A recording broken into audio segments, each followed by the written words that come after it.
Cheers, guys.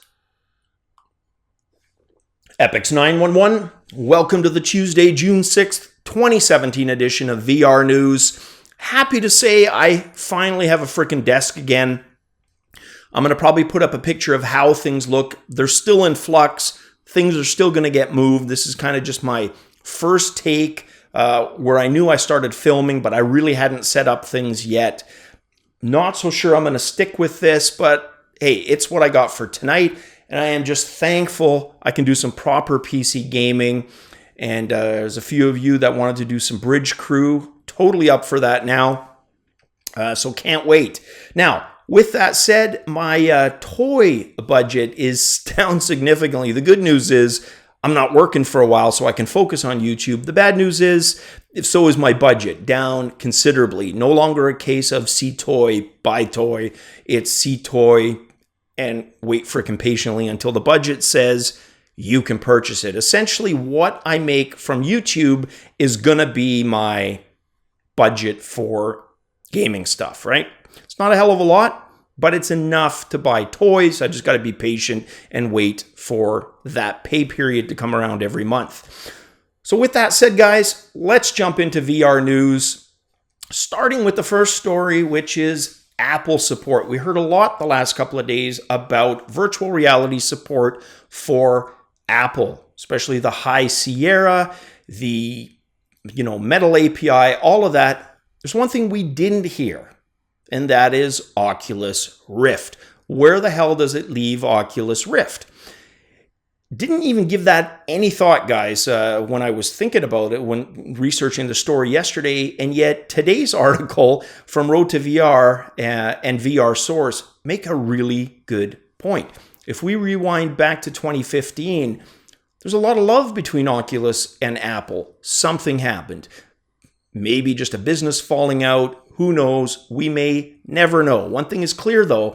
The silence speaks volumes. There's been no word from either that Rift is going to be supported. Now, the reason that seems like such a no-brainer, either it works or it doesn't, is we know, those of us who have Rift and Vive, if you've got the specs for one, you essentially have the specs for the other. Now, granted, the HTC Vive is a bit more demanding, but it's marginal at best. They're pretty damn close, right? To the point where I'd be absolutely comfortable saying if you've got a machine that runs your Vive fine, it's going to run your Rift. The same should apply to Apple, High Sierra, and yet again, no mention. So something between 2015 and now, maybe Oculus just doesn't feel that those Radians are going to be sufficient. We've had doubts on that as well. We will find out in due time. And if it turns out they are, absolutely VR friendly, well, maybe we can revisit, or by then we are going to hear from the folks at Oculus. All right. Next up, one of my favorite TV shows, Breaking Bad, and I like Breaking Bad before it hit mainstream. Everybody likes Breaking Bad. I can honestly say that. I love the premise right from the get-go, and I was basically hooked immediately, right?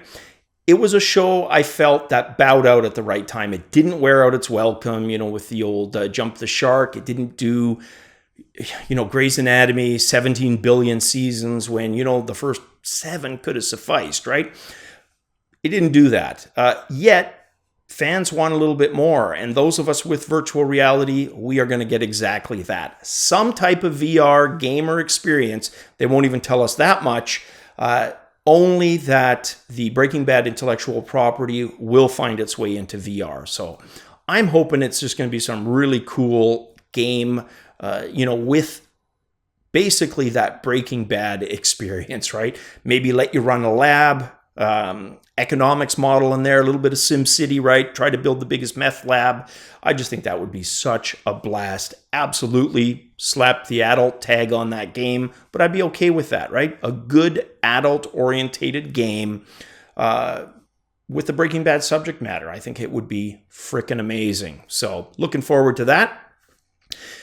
Next story after that, E3. According to Sony, they are going to have quite a few virtual reality game announcements. Now, I'm hoping the majority of these are 2017. I want to hear about 2018 stuff, but if that's what they're limited to VR wise, going to be pretty choked because they have an awesome opportunity here with,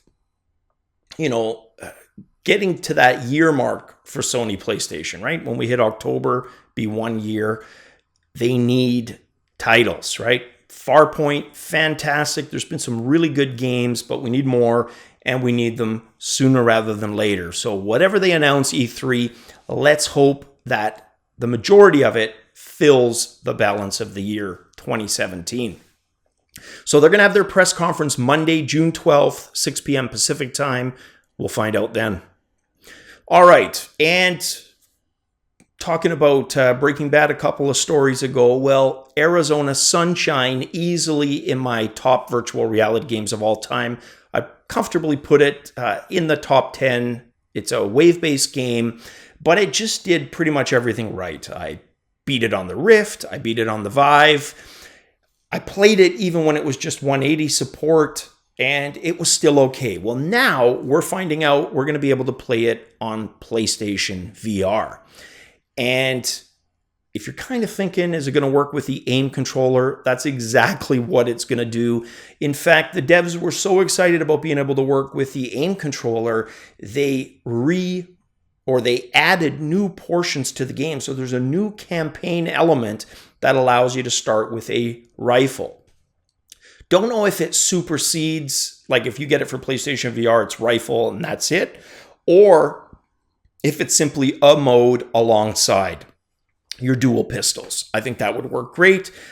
I'd still be okay with an aim controller or, doing the dual pistols with the Move or the motion controllers rather. Not as good, but it would work, right? But the rifle sounds like a lot of fun.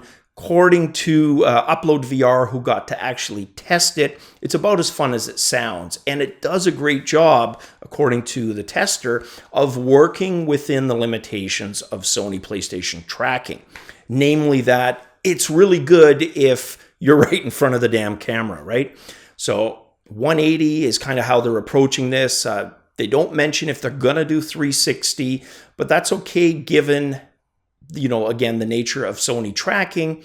Having that bulbous ball right at the end of the aim controller just plays to the strengths of Sony's tracking system. It doesn't emphasize the weaknesses. So we'll have to find out if it's going to offer 360 and the rest, but just for the chance of being able to use a rifle, yeah, I'm probably going to get the game again. All right, Microsoft aiming for wireless VR on console, but not at E3. So I'm not saying this is fishy. I'm just saying something doesn't quite sit right with me. Now, we know about Project Scorpio. We know that it's the faster solution. They've talked at length about being VR friendly, that it's going to work with mixed reality. We don't know specifically what, but that's essentially what we've been told all along. Well, today, in the same breath, basically, that the Microsoft rep mentions, no VR announcements for E3, he says, but we really still do believe wireless is the future. So what is it, right? You would think if they were any type of milestone into getting wireless to work with their mixed reality, they would be announcing at E3. So not going to quite call BS on that, but going to hold it into suspicion, basically, until we find out more. Probably not going to hear more until well after E3 by the sounds of it, closer to the holiday. All right, and the next story, HP doing an update for its VR-ready backpack. Now, one of the common complaints levied against this thing is, it looks fantastic. It's more than powerful enough with the 1080 and the i7 processor to power virtual reality, but it sucks as a desktop replacement. And it's true, it had limited ports allowing you to basically use it for VR and not much else. Well, HP has addressed that. They basically custom designed a docking station for this that gives you basically more of everything. You got HDMI, you get additional display ports, and the big one, USB. So basically the thing didn't have a huge, footprint to begin with. Docking station, not going to add a hell of a lot more. Just a convenient way to use this as a desktop replacement. So well done, HP. I still maintain I don't think there's a huge market for these backpack VR PCs. I know myself and a lot of you guys commented the same. You're going to skip the whole backpack thing and go right into wireless when that's available. I haven't changed. That's still my stance. So yeah, I do question how big the market is going to be for VR backpack PCs. Next up, SteamVR now supporting the new base stations. And we got some updates on that. So these new base stations are the ones that are going to be cheaper, apparently more accurate, one instead of two sweeping lasers, and it does a pattern. Well, we found out more. With the 2.0, you're going to be able to use more than two base stations. Doesn't apply to the 1.0, nor can you mix and match. So if you've got the old base stations like me, you can't just buy a third 2.0 and have them all work in harmony. Isn't going to work that way, unfortunately. It's all 1.0, so 2 is your limit there. Or if you upgrade them, go to the 2.0, then you can get an additional sensor. Now, HTC Vive has the best, most accurate tracking system, even just by a hair over Rift's 3-camera room scale. I think it still bests it a bit. It's pretty damn close. Close enough that I would say don't worry about it. But with that said, occlusion can still happen. So a third camera on these 2.0s might not be a bad move. Just not so sure that many of us are going to be willing to, do the upgrade while we're still waiting for good games and wireless just to get that extra sensor when everything pretty much works well already. New purchases, absolutely. If you can, go right for the 2.0. All right, guys, that is it for the news on this Tuesday. Like I said, bear with me. Things are going to be in constant flux here. Probably tomorrow, same thing. It's going to all look a little bit different. Guys, hope you're having a kick-ass day. As always, cheers.